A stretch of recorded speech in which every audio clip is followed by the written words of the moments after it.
I'm Vasilis Fotopoulos. I'm head of hospitality in Colliers, Greece, and I will be the moderator of this very interesting, we believe, panel. Thank you all for joining in today. We're really thrilled to have such a great audience, and I'm sure that we will have an engaging and, as the panel topic says, dynamic discussion. I would also like to extend a special thanks to the organizing committee of Delphi Economic Forum for putting this event together. With us today, we have the privilege to have a highly esteemed panel of professionals, of experts in the field of hospitality and real estate. It is my honor to introduce to you. I will start right away with Mr. Yannis Delikanakis. Welcome, Yannis. Thank you very much. Founding partner and CEO of Southrock Asset Management, a finance and real estate entrepreneur, having executed and managed since 2021, correct me if I'm wrong, investments in excess of 300 million of investors' capital. Mr. Panos Paleologos, Panos, thank you, welcome. Thank you. CEO and founder of HotelBrain Hospitality, a leading hospitality group with a prominent presence in Greece and Southeastern Europe, managing over 100 hotels under white flag operation across 36 destinations in Greece and Cyprus. And finally, last but not least, Bart, Mr. Bart van de Winkel. Thank you and welcome, Bart. Chief Asset Management Officer of Grivalia Hospitality. Bart has a proven track record and vast experience in the hospitality industry, starting back from 1980 with Hilton International. And if I'm not mistaken, for the past 20 years, let's say. And if I'm not mistaken, you were also, for more than 10 years, the GM of Hilton Athens. Correct. Thank you all for being here. Today, we will be discussing growth dynamics, hospitality and real estate synergies, an incredible topic due to the current geopolitical and economic developments, Trump developments. Our goal is to explore the challenges as well as the opportunities of the Greek real estate, market and the Greek tourism sector.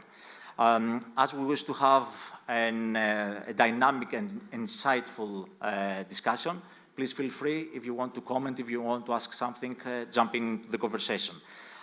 Without any further delay, I will give the floor to Yannis. So Yannis, as per government strategic planning, the goal for 2025 is to reach 22.5 billion of revenues from the tourist sector, and by year 2028 to reach 40 million of tourist arrivals. What are, in your opinion, what are the basic reforms and improvements that, in your opinion, that need to be made so that we can talk about high-value tourism? Such a huge topic in a few minutes, but I would like to outline... We'll have 20 minutes, plus 3 questions more. I would like to outline 3 things that, as an investor, I see that we need urgent reforms. The first one is that we need to have a clear, let's say, rules of the game. And this will be achieved by having the special plans, the tourism special plan for the entire country in place as soon as possible. And this is necessary in order to know, where to invest, how to invest, what is legal, what is illegal, and what is not gray, because today pretty much everything is gray. The second, which is equally important, is to liberate the architectural inspiration.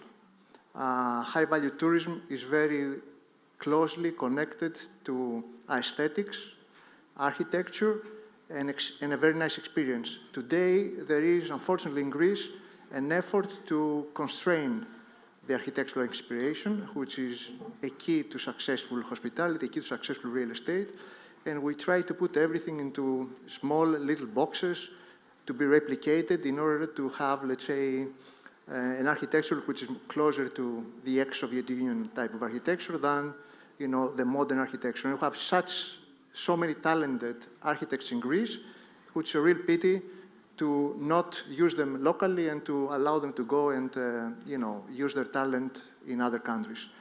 And third, but not last, is that we need to prioritize investments. We always hear, and especially here in Delphi, we hear that the country needs investments. We need to attract investors. We have investors. We have investments. There is a ton of capital ready to enter Greece, but because of bureaucratic delays, this capital cannot be implemented. And the main problem is that we put everything into one bucket. So I think, in order to simplify the argument, I think that investments that need no subsidies, require no subsidies, no tax credits, need to be prioritized. And this is pure capital to enter into Greece, especially in the hospitality sector, in high-value tourism, and this needs to be #1 priority in the country. Thank you. Panos, we would like to hear your thoughts as well. Yeah, that's a really difficult question. And I have to mention that I will reply this question looking at things from the hotelier's point of view. What I believe, watching things around me, is one, there is a need for investment in infrastructure. I hate when I listen to people talking about over-tourism. I think there is not such a thing if there is the correct infrastructure. I would like to bring to your attention one example from my business and Bart business. In hotels, we are doing yielding. We change the prices on a daily basis depending on the demand. When the demand is high, the price is going up. But there is a limit, because from a limited upwards, the hotel is not value for money for this price. So what we have to do, we must not stop people from visiting Greece, but we really must work in infrastructure to make our country worth more. Added value tourism, high-end tourism. So that's a basic thing it needs to happen. One, we have to invest in greenery and water, because we have many hotels on the islands, and especially with the last year's heating waves, there were dramatic problems. I think it's local society and the government must really invest in green and water and solar and everything. Third is technology. I think we are losing a big opportunity because there are many people, nomads, tourists, educational groups, universities that will be very much willing to travel to isolated Greek islands, not the big tourist destinations, but then they need internet everywhere on a very high speed, and this is not completed. The other thing I think is basic is the education, the connection between education and the jobs. We have started 2 years ago HotelBrain Academy, trying to do that. So I think because what makes a hotel different, apart from the architecture and the ambience and the investment, is the talent of the people, is the theatrical show that each one working in a hotel must give. And I think we must invest in quality by investing to people also. And the last, and I finish with that, I think we have to admit the biggest problem in our country, in our tourism, is seasonality. Now, I don't know how to fight this. Many people we all have tried in the past. They say the infrastructure is not good, but I am watching places like Marbella being open in 12 months around. I cannot understand why Mr. Metaxas hotels in Crete cannot be open year-round. It needs infrastructure, and probably the government should think of the off months, because it's also very difficult for the operation of the hotel, the 5 months that our employees are off. Probably that will be the correct time for training and education in their hotels. If we try to train our people with a pattern, the quality of the hotel will be better next year. Bart?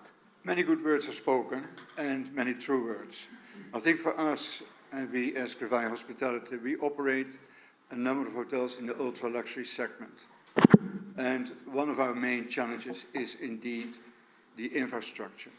When you want to arrive in an airport like Paros, on an island of Paros, it's not a joke. If you want to go to one of our hotels in Amanzoy, not a bad hotel, average room rate above €3,000 per night, but you see the road you need to take, unless you are sufficiently equipped to use a helicopter ride. Infrastructure. With that, I would also applaud to start thinking about waste management. We are not doing that, not sufficiently. I have been to many islands. I live in Greece for over 20 years, and it is a shame how we dilute and pollute many locations. Education, able to speak the language. I'm not saying necessarily German, Arabic, or anything of that sort. But your main feeder markets need to be taught at our universities, i.e. French, German, and needless to say, the language we're speaking in. So those are the key elements and the challenges as they have not been addressed. And we look at Portahelli area, where we're going to have a 6 census, a 4 season, a lot of Astoria, and the road has still not been planned for. The water supply, which is insufficient, has not been thought of. And we're having there a working group to talk with the government, which is very slow, snail progress. So yes, Panos is absolutely correct. We have a few things that need to be tackled whilst we are developing, whilst we're trying to achieve a higher inflow of guests in our country. Thank you. Speaking of high-value tourism, it is a rather new trend in Greece, the branded residency sector. Yeah. So, according to Colliers, the national reports, we see that there's a phenomenal growth in this It is. sector. There's a growth, and there's also a lucrative growth, because not only you have the real estate element to it, but most of the properties we have in operation at the moment, and there's more to come, like Melon Orient, in Mykonos, as well as 6 Senses on Battery, we are seeing the element of branded residency as a very profitable angle to support the hotel operations. That can be either leased, that can either be sold, that can either be rented, but it is an area that we see more and more in the ultra-luxury segment, more and more. So yes, we operate very particularly in that market. Yes. So you believe that there is value? And yeah. Great. I would also like to hear from Yannis his view, and I would like to know if your firm is including this sector in your portfolio, if you target to develop brand residences in the near future. Yes, we do, and we think that brand residences is a win-win for everybody. It's a win for the investor because it brings early cash flows in the investment. It's a win for the hotel operator because it operates extra rooms through the operation of the villas. It's a win for the investor because the investor gets a hassle-free investment, fully maintained, fully operated, and branded.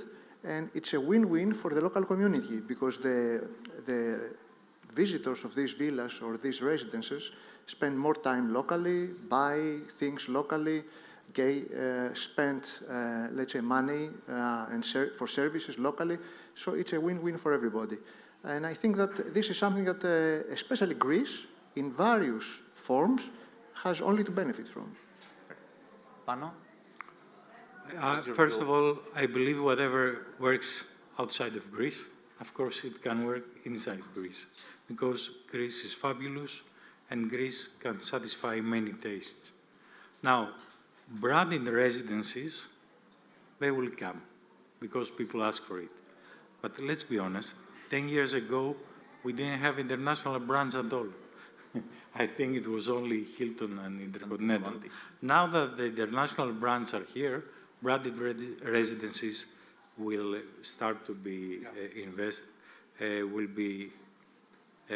developed in Greece. I think branded residencies, that means they operate next to a hotel under the management of the hotel. It's the most close thing between hospitality and real estate. It's a little bit of both, and it's wonderful because it gives you the real estate value that the investors want, and it creates a beautiful revenue of the hotel without having a lot of food and beverage operations. So I think, yes, in the future, this is going to be a reality in Greece also. Allow me to add here, there are brands like the Jumeirah brand that is having residencies without a hotel, and they run as units on their own. It's a new concept. I believe that it will be more operational costly. As you say, when you have a hotel there already as a backbone from finance, sales, you name it, then it's a benefit to have that linked to a property rather than just the residency. But Jumeirah is doing it, and they have been rolling it out. Very successful so far. And just to add that, especially for this type of product, infrastructure is even more important. And unfortunately, in Greece today, the way that capital allocation from the state is being done in infrastructure is based on votes, and how many people live in a specific, how many people vote in a specific municipality. This system needs to change. Infrastructure needs to be, capital allocation for infrastructure needs to be done in terms of investments and in terms of visitors, not in terms of votes and permanent residents. Good. And the important element that we cannot ignore here, particularly with residency, is hospitalization. It's one of the main things what we have seen in Portugal and Spain, because people were not able to communicate with the guests, Brits, and therefore they all went back. So we need to think about proper, not only infrastructure as being the road, but also infrastructure being hospitals, doctors, etc. According to the World Economic Forum, the future of tourism is sustainable and regenerative. So, Yannis, what is your strategy in real estate developments in the touristic areas, and how ESG is integrated into it? And, of course, what is Southrock's strategy in Mykonos, as you have an ongoing investment there? Yeah, usually when we're talking about ESG or when we're talking about sustainable development, we're talking about green accreditation, certified construction materials. But it's much more than that. ESG has to do with low density in terms of construction, with common areas, with architecture and aesthetics and good design. Has to do with the local infrastructure. I mean, we have taken the cost and the decision to incorporate desalination plant, even employee accommodation in our, let's say, projects, because we know, everybody knows how important it is for employees to be able to find and to be accommodated properly, especially during high season in an island like Mykonos. And beyond that, we take into consideration that we prefer to have high-value tourism is not only, let's say, paying expensive room rate or ADR. It's visitors that experience the local communities. They go out, they spend money in the local communities, in the local towns.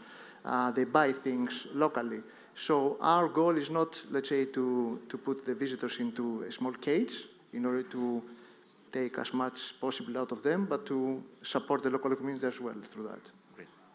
Bart, you have two investments. Yeah, well, we have two upcoming investments. We are working today with a company to assist us to go on the GRESG, so we are and we want to be listed on the global rating listing.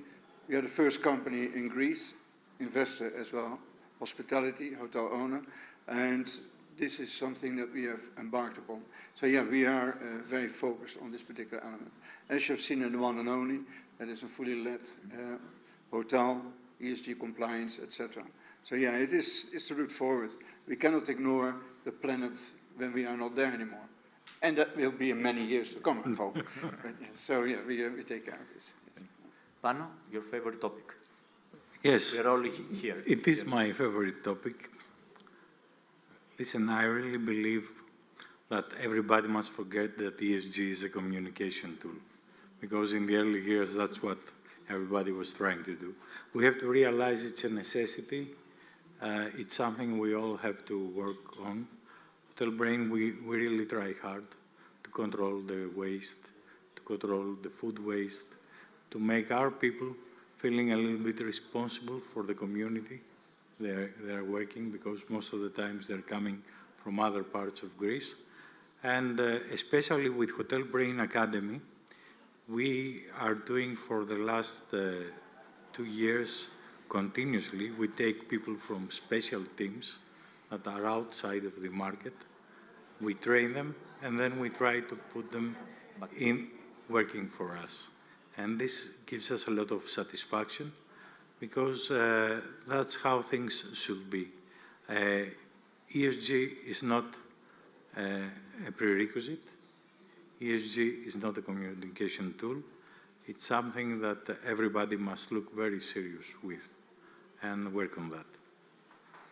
As we have only 3 minutes left, in 60 seconds each, I will start with the Panos now. Pano, do you see Greece as a leading player in tourism in the coming years? And what are the global trends that you see?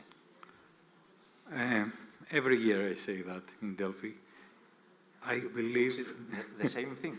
I'm saying the same thing. Greece is a leader in tourism, is an overpower in tourism. And what we need to do is, we really need to believe that, because sometimes it's also a matter of self-confidence. We need to realize that we have beautiful nature. I agree, we have talented people, but we don't have a lot of, manuals in the way we do the job. Training is important. We must change the perception of the younger people that tourism, it's not an industry that somebody will enjoy to go in.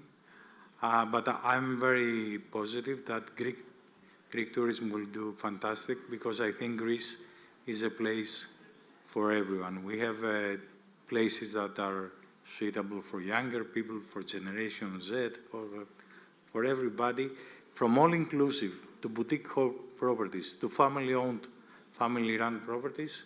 Greece has everything. So yes, of course, we are going to succeed. This was kind of a marketing in Greece. Greece has everything. Yannis, your views? Yeah, of course, I agree. I mean, tourism in the last decade is about experience.